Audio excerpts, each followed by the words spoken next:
half, if not more, of the STOs in the world came without the carbon options.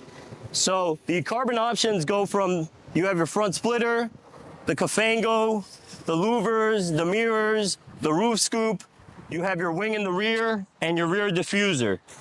On the interior, the entire thing is carbon. You no longer have floor mats. What you have is a bottom floor that's carbon, and it wraps all around you. The doors are carbon, the air vents are carbon, the top of your speedometer is carbon, everything is carbon in there. The seats are carbon. So when you invest into a car like this, you have to be willing to put down the extra little bit of change for these options, because in the future, in the long run, a real car enthusiast is gonna be looking for a car like this. Because if they have $400,000 to spend on a car, they're not gonna buy the car that didn't come with the carbon fiber options. They're gonna buy the car that has everything. This car has every option. It also has the wheels, which are actually magnesium, and they are $25,000 wheels. The name of the package is called an SC pack. The SC pack is just those wheels. Those wheels are $25,000. So when I'm parking this car, I'm the only one that parks it, but when I'm parking this car, I'm very, very careful, because these cars are out of production. They don't make them anymore. So if you do something to them, there's nobody on this earth that's going to be able to replicate it the same way that it came from factory, because they're magnesium.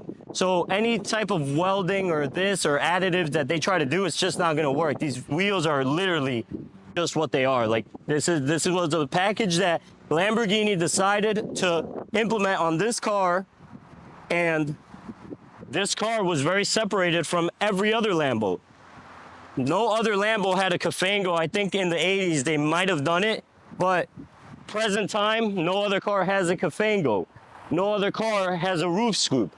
No other car has louvers. No other car has magnesium wheels. So there's a lot of stuff that they put into this car where they just went full bananas. They said this is our last race edition V10 ever. Now they're going with a V8 twin turbo with the Temerario. It is a hybrid system, and as you guys know, hybrids do not do well. Anything that is electric is just not going to do well when it comes to money, because you're going to lose a lot of value. You're going to drive the car for a year, and you're going to lose $100,000 on the car. This, on the other hand, if you keep it in pristine condition, this is the type of car that'll make you $200,000-$300,000 in value. And the longer that you keep it, the more money that you're gonna make. Let me give you an example. The Murciélagos right now, they are about 10 to 20 times the amount of their initial MSRP value. So a $225,000 car 20 years ago is now worth $2 million. I've seen some sell for 2.7. Yes, that is the SV, so that is a very limited production, but people are starting to catch on. When a flagship of something is so high in value, it starts to drive all the other lower models right up as well. So you have your standard, you have your pre-LP cars, you have your LP cars. Those are also going to go up in value. My point is this: get yourself the best of the best, and you might just end up like a Murciélago around the $2 million range. You don't know, because people hate anything electric, and there's nothing that car engineers could do about it now because of emissions. Lamborghini did not choose to go electric. They were forced to go electric because of emissions. There are emission standards that you have to abide by the entire world, and they're cracking down on these cars. There are no more of the V10s when it comes to Lamborghini, especially like this, such a odd and different car from anything they've ever done. So I want you guys to come to the back of the car so I can show you a couple other things that I really, really like. And we're gonna finalize this review on the one reason why I chose this car over everything. But that's on the inside of the car. So let's get to the back, and then we'll continue. We're gonna continue just from a side angle because I really want to emphasize on a few key components of the car. Here you can see a better view of the wheels. As you can see, they do match the paint. Another reason why I chose to go with this car, this is actually gonna be a one-off paint. So you won't, let me rephrase that. Chances are you won't see another STO with this design. You may, but the customer would have had to order it this specific way. Now let me explain. The name of this color is called Bronzo Zenith. But Bronzo Zenith it's its regular paint. This is Bronzo Zenith, the matte version. So they do have this color, but in the gloss standard.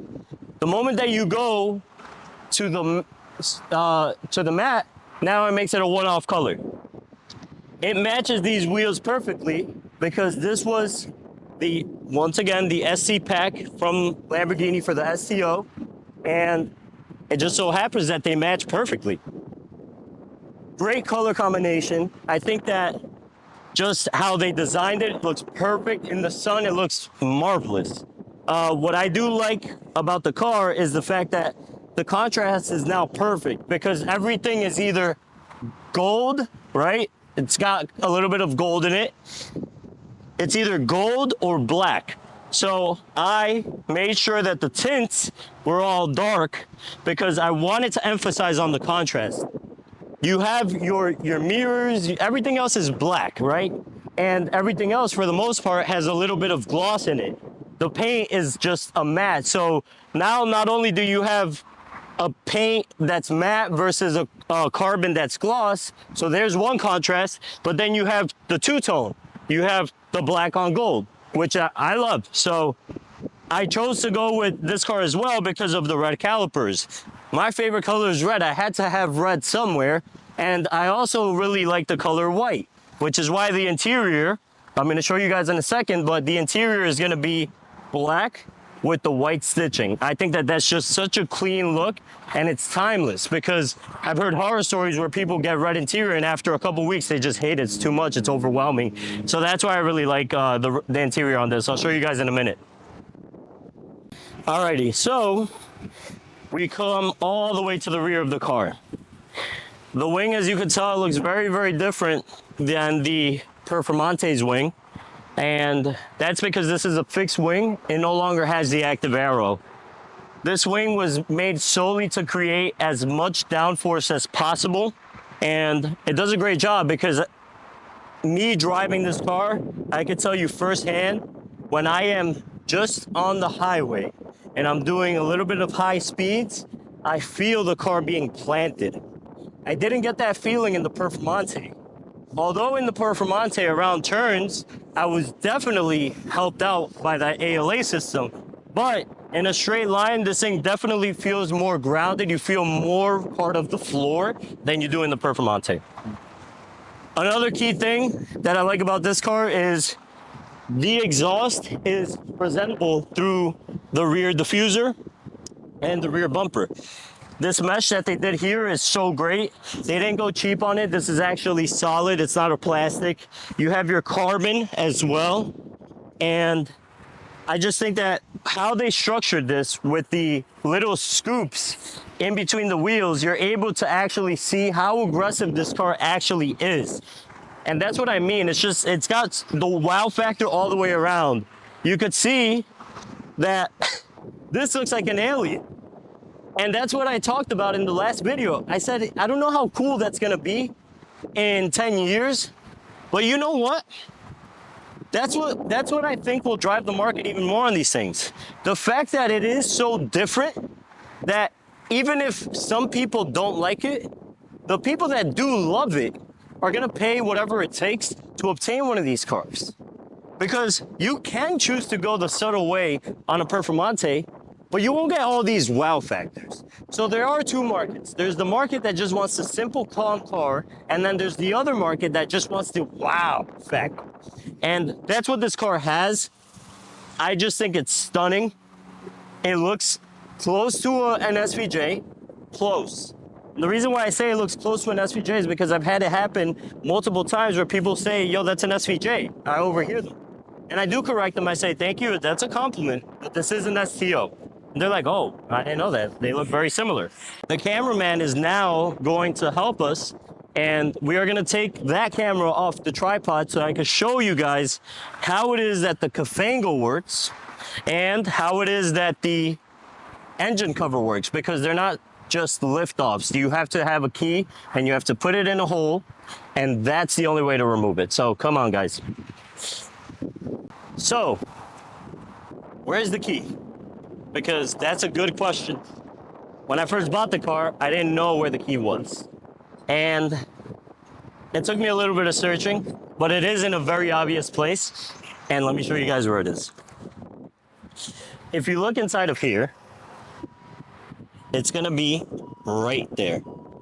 So all you do is you pull this little red strap, and that's your key. A very odd looking key. But most things in the Lambo are odd looking. Very simply, you place this in here, you make sure that you hit the unlock.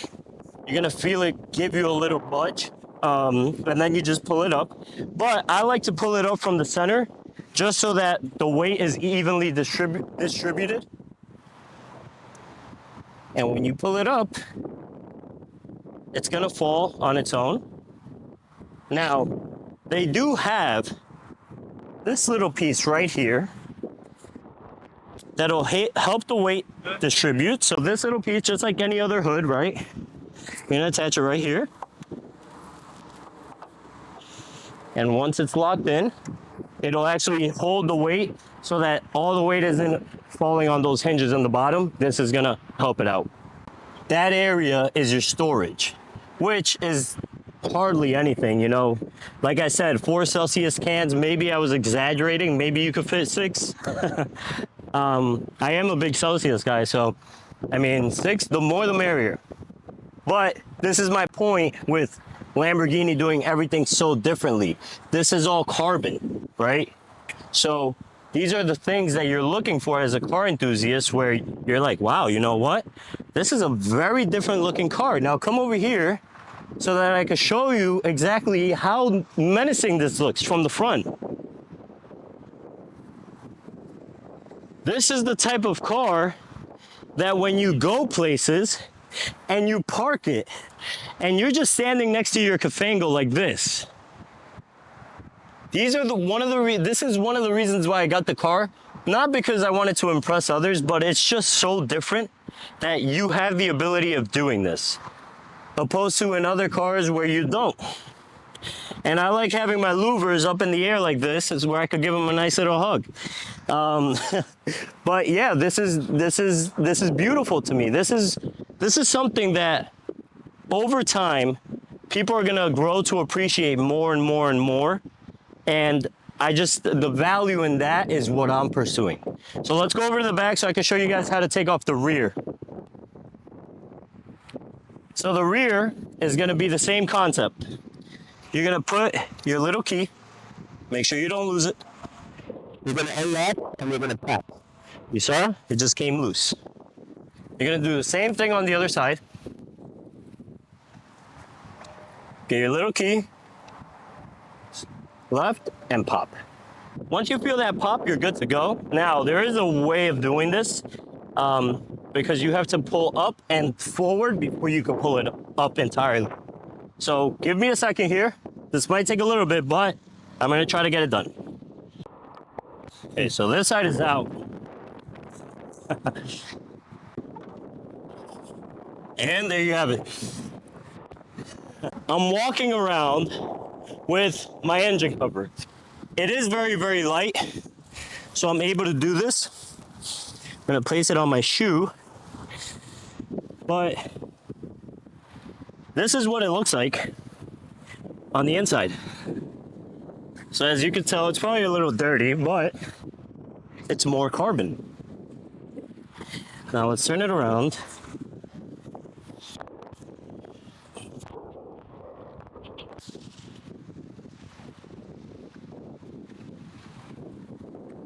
Alrighty. Now, guys, I want to emphasize on how light this is. This probably weighs maybe 3 pounds. This is all carbon. The entire thing is carbon. The majority of the weight is coming from the pins, and I feel it because all of this is just very light. Now, I'm able to handle this like this because I did have the car fully PPF'd, and I feel comfortable holding it. It's so light, I'm not really worried. This is the mechanism that the key unlocks. And below that, you have one of these and you have one of these. This one has a lever, and without moving this lever, without knowing that you have to move this lever, you won't ever get it off. So, something to notate. And you have the oil that you should use on the car right here.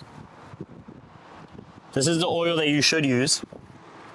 And of course, you have your Lamborghini logo on it. But we might have to give this thing a little bath. It is pretty dirty in here. But either way, this is a cool feature. Let's take a look at the motor before I put this thing back. I'm gonna hold this literally so I can show you guys.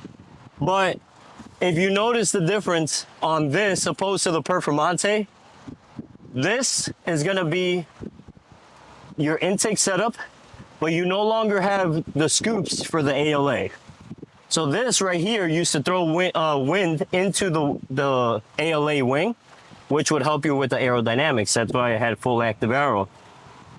This doesn't have that anymore. Right here in the future is where you're gonna have your twin turbo setup, and we're aiming for 2,000 wheel horsepower on this thing. So the car definitely has the potential. As you can see, the motor is not where everybody thinks it is. The motor is actually very far from the rear. You have your motor, you have your transmission, and then you have your exhaust all the way out. So, guys, I'm gonna put this back on because I want to continue with the review, and I hope that you guys are admiring this as much as I am, because it's very difficult to take a look at this motor if you don't know how to take this off. But it is convenient because this is very, very light, and the roof scoop actually throws weight into this. So this roof scoop right here is at the top of the motor, so all the air that's coming in is being funneled directly to the motor, helping it cool off. Okay, so the rear goes in first, and the rear, you're gonna put a little lever. See a lever? You have to get that in there. Yep. Once you're aligned here, I have to go in first with this lever.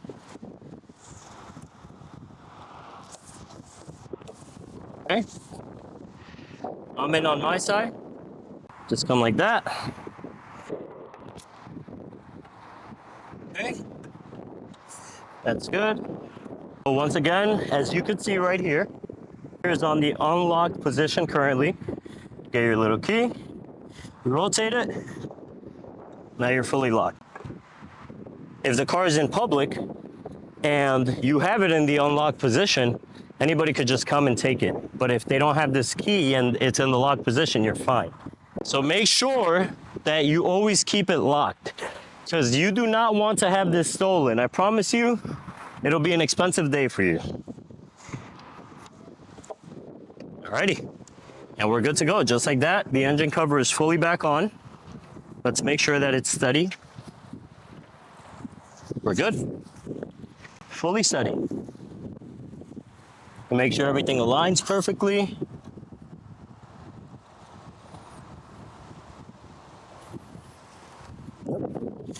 We're good. So, come to the front. We're gonna close the Cafango. Take one last look at it. Look at all this carbon. This itself is also very light because I wouldn't be able to move it around the way that I did if it weren't. There we go.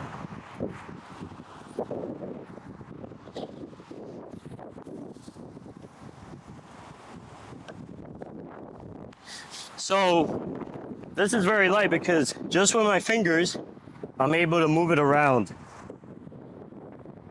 and slowly close it. Once you close it, you take out your little key again. You're gonna make sure that this clips on.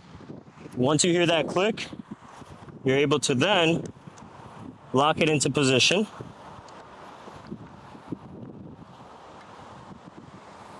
You gotta apply a little bit of force. You heard that click. Lock it into position. And that's it, you're good. So that covers the exterior of the car. Let's not forget to put this exactly where we found it. You find a little screw. It's not a screw, it's just an opening. And it has a magnet system. So that's it, you're good. So your doors are gonna be full exposed carbon. This is your handle, and this is what opens the door. You lose pretty much all of what a standard car would have by having this, but I've personally held just this piece right here, and it is so light. It probably weighs less than a pound, this entire thing. Floor on this car is my favorite attribute because not many cars have a floor where you no longer have a carpet, you simply have carbon. So if you look at the design, the carbon starts from here to here to here, all the way across. This is all carbon as well, and it extends all the way through. And that's what I was talking about. You have carbon here, right? You have carbon here. That's where you get your value. That's where you start to realize, okay, wow, this is a very different car. This is a very special car. Given the amount of the appropriate time, you'll see the value on these cars start to go up and up and up and up.